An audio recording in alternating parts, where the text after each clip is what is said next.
There were so many things near the end of my early days with Atari that I wished, like everything we felt was underappreciated. Like I bought a Lynx and I was trying to find people to play the Lynx with me and everyone else had a Game Boy. And I was like, you guys, Todd Slime World, let's do this, let's play Warbirds, come on. And the Lynx was totally Sam's baby. He loved the notion of the hardware. And Sam, man, he loved the Lynx into the ground, right? Against all odds, he wanted to make it successful. We did the original one that was sort of the original design. And then he was like, no, we got to double down on it and do it and make it better. Being in the Bay Area, you see these ads, come test video games.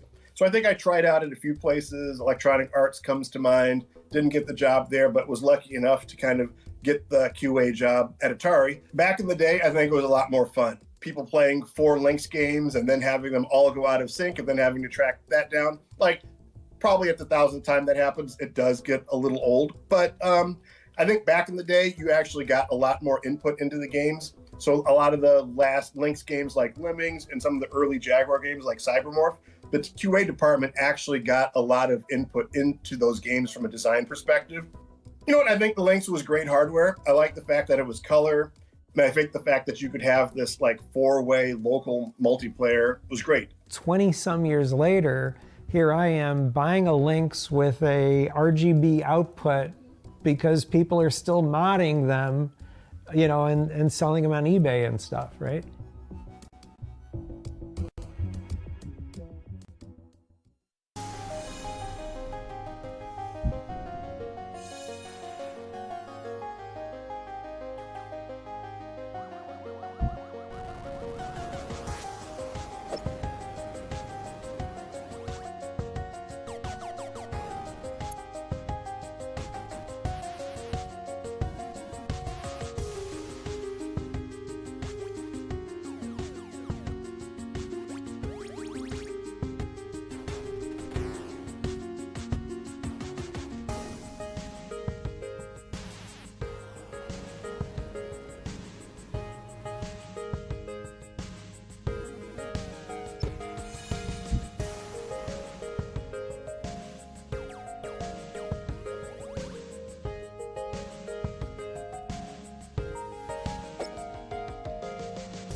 Good luck.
Cool.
mark at 5, 4, 3, 2.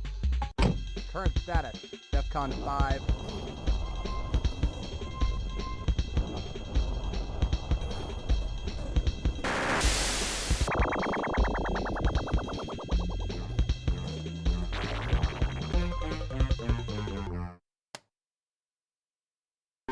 Current status, DEFCON 5.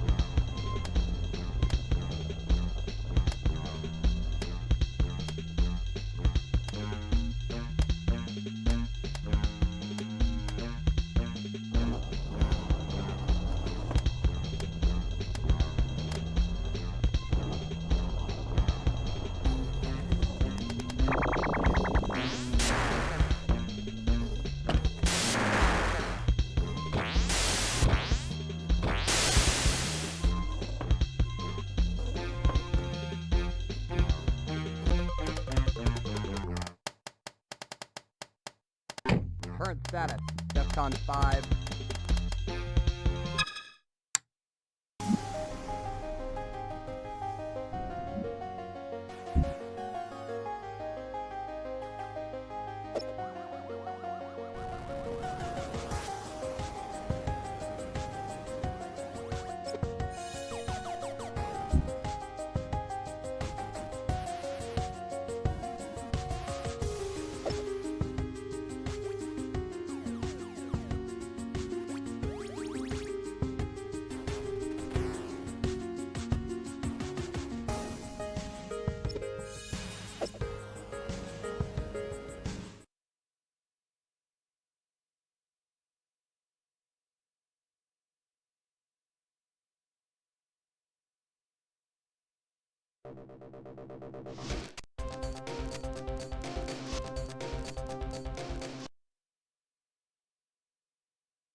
Whoa!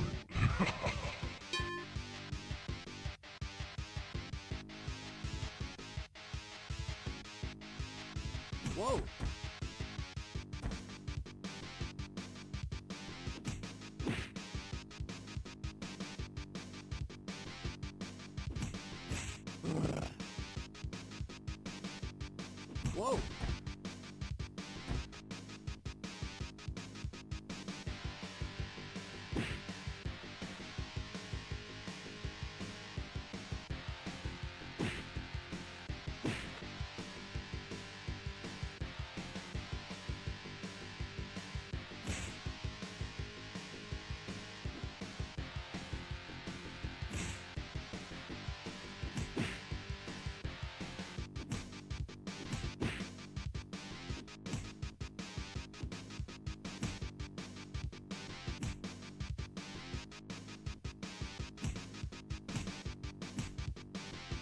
Whoa, whoa, whoa!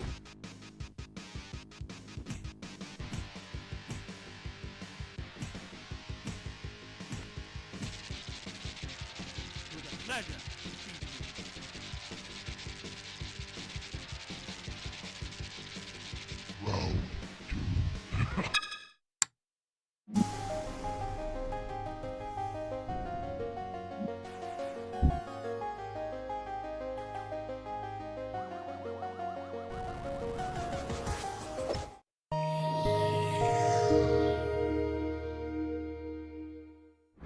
I remember sitting in the room with Jack, and Jack saying to all of us, let's go back to our roots. Let's do at least one more game system. The controller is quirky. The industrial design of both the CD and the main unit are quirky. And the fact that, like, I guess somebody used the tooling on the main unit to make some kind of dental device. Like, it just has like this weird, quirky history that I think is also inviting. One of the most interesting things about the architecture of Jaguar was this notion of having the Motorola 68000, which basically was responsible for booting and housekeeping, and then the Tom and Jerry chips. I mean, I think at the time, 68000 was still a strong processor, but obviously it was in the Genesis and other things. So you weren't really getting that true 64-bit experience. But I think there's games out there that took advantage. There's so many features in Jaguar that for a developer like Jeff Minter that did Tempest 2000 for Jaguar was like, wow, give me this. I would say other than Cybermorph, it did not necessarily feel like that quantum leap that we were promised. It wasn't the flying cars, as they say, that we would have in the future, but you could see the potential, and that's what was really cool. You could see the parts of Cybermorph. You're like, oh, fully 3D world compared to something like maybe a Star Fox, which was on rails. My perspective is the rule of thirds, where if you want to wind up with one really, really great game, you need to lay down 9 bets, because out of those 9, 1/3 probably will ship. And out of those 3 games, one is going to be a hit, the other will be, and the other probably might be a dinger. Yeah. You know, there just wasn't enough momentum behind the Jaguar at that time to be able to do that when Sega and Nintendo were basically already on their 3.5 generation of consoles, you know, at those times. I mean, if Aliens vs. Predator came out as a launch title, maybe the history of the Atari Jaguar might have been slightly different. I think there are a lot more Jaguar fans today than there were when the system actually came out, and it's cool to see people enjoying the system some 20-odd years later. I believe everybody appreciated the innovative aspect, but on the other hand, the software was late, some of it was a little janky, but I think just saying, you know, time heals all wounds, to go onto the Jaguar forums now and look at the love for the system, honestly, like somebody that worked on it, I can't say that I completely understand it, but I totally appreciate it. I'm like, where were you guys like 20 or 30 years ago? You know, like you would have made my life like a heck of a lot better.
I feel the best Atari games ever made have been made in the last 5 years. Like I think the homebrew scene is incredible. People have figured out, and it's unfair to compare because the original people had like 5 weeks to make, ET or whatever. And now people can take, it's like a hobby. You can take as long as you want. And you have access to like special chips and stuff. But still, they're still working. Eventually, making carts that you plug into your original Atari 2600 and they run, and they're super fun. We saw it evolving, and there was a lot of nostalgia involved for that to happen. We loved this particular game system, and it's a great intellectual challenge. In 2009, I was given a talk in Philadelphia just talking about the game business and my experience there. And after the talk, somebody came up to me and they said, hey, I just saw this cool book just came out called Racing the Beam. And it's about programming the 2600. And since you mentioned that you worked on the 800, I thought you might be interested in this book. And I'm like, it does sound really interesting. Back in the old days when I had my Atari 800, I did learn 6502 assembly language, and so I've been messing around and making some of my own Atari games. I'm not ready to make Psychonauts on the Atari yet, but someday I'm going to make Psychonauts on the Atari 2600. Not announcing that yet, but don't tell anyone. But what is the point of going back to work on one of these old machines anyway?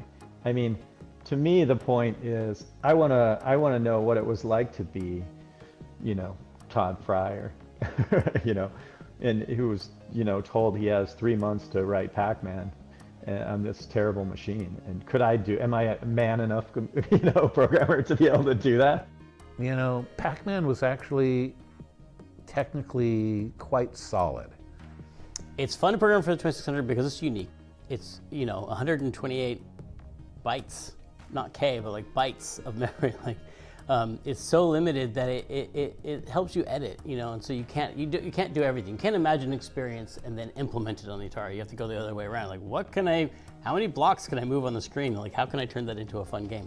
It was very, very hard to squeeze a 128 level game with a title screen and a boss encounter and all that into 4K of ROM, because that's one of the limitations on the 2600 if you're going to live within the original constraints. And so I learned a ton about the 2600 along the way. I had a lot of fun. It was a lot of hard work, and I'm proud of the way it turned out. I think of the homebrew as the hobbyist who wants to see if he can do it, and he makes a game and he makes a few for friends. That has evolved into some actual publishers making Atari 2600 games that are out there. But there was a guy came on there the other day, and he's like, I just want to say this is the most supportive technical community I have ever been part of. So it is an amazing community and very welcoming to new people. So I would encourage people to do that.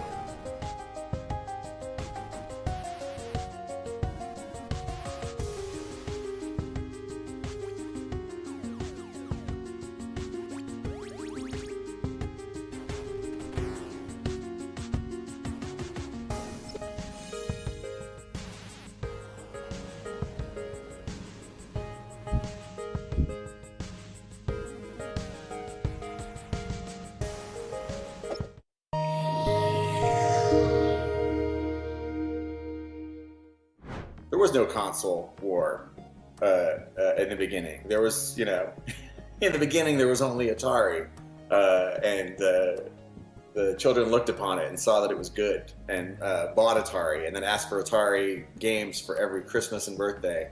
The Easter eggs, finding the Easter eggs in Howard's game and Warren's game, those were huge moments for me in my childhood, and my favorite early gaming experiences, especially finding that room in Adventure.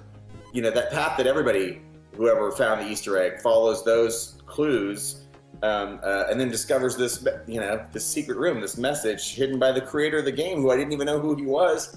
And here's his name, and a whole secret room, that most kids who play this game never found. I found this secret place left by the creator, with a message for me. It was profound. And the first time that it ever happened in a video game. And so years later, when I was, I think had the initial idea for Ready Player One, was what if Willy Wonka had been a video game designer? And what if he held his golden ticket contest inside a video game?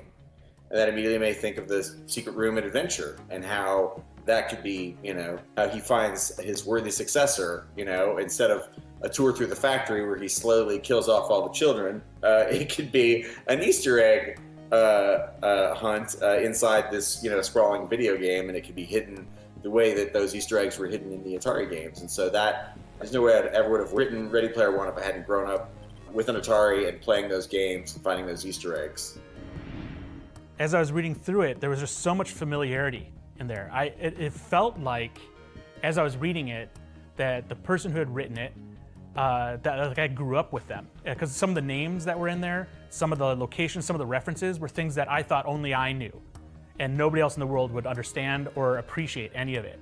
My literal opening, my email to him, before anything blew up on Ready Player One, my literal opening was just like, we have to know each other because there's things in this book that like only I know. Like, where did we meet before? That was the beginning of our full communication, which led to the stacks.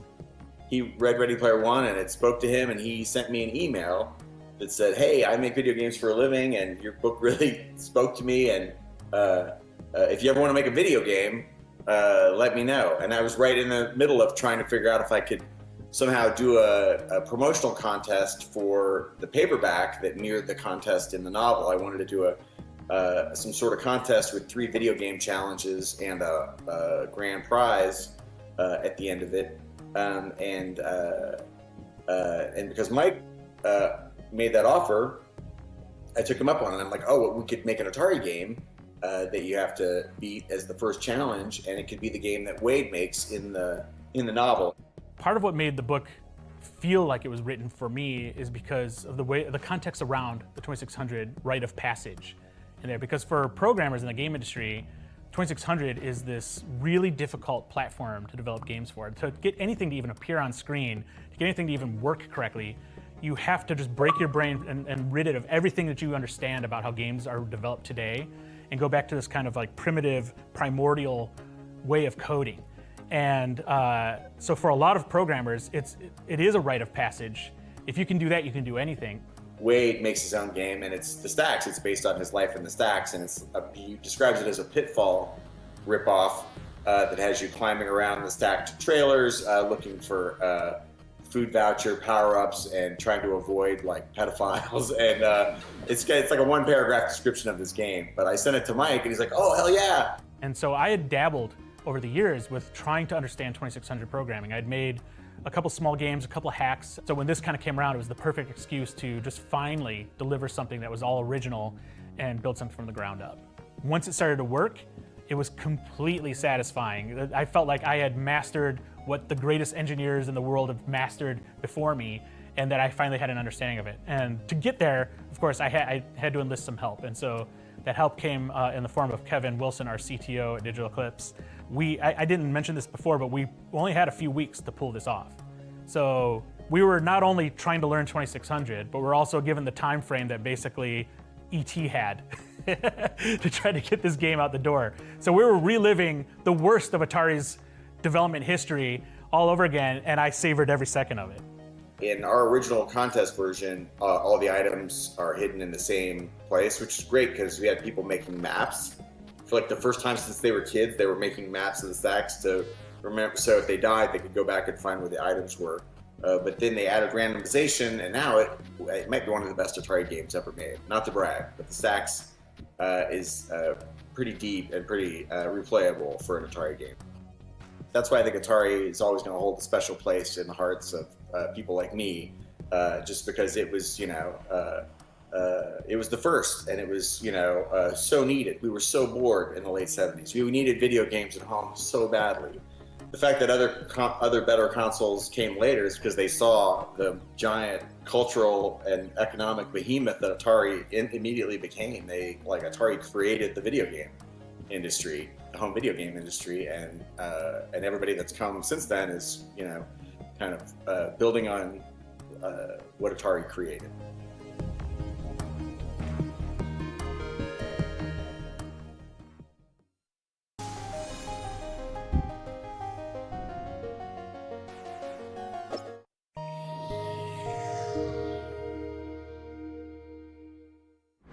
when we started, video games were almost considered to be a bastardization of this wonderful technology.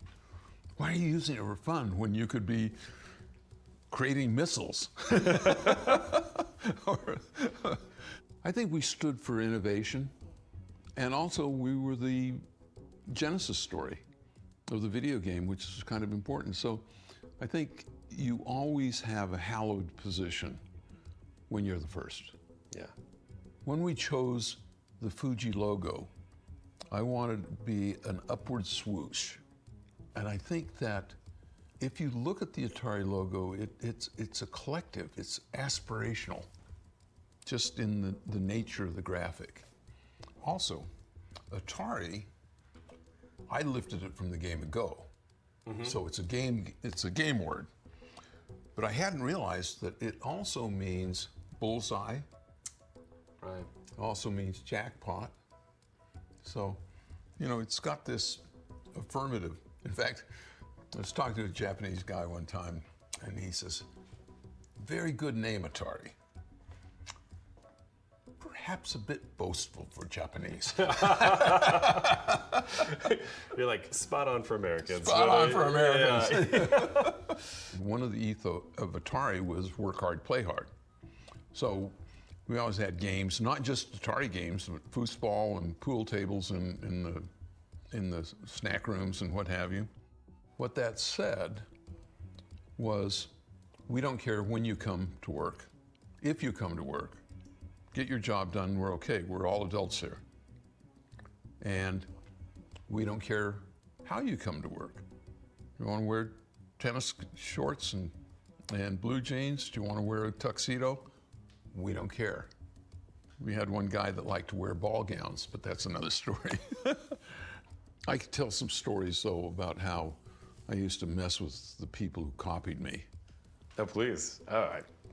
Let's hear that. Okay. Atari started by building games that you could do in a garage shop. You know, so anybody that had a garage shop could copy us.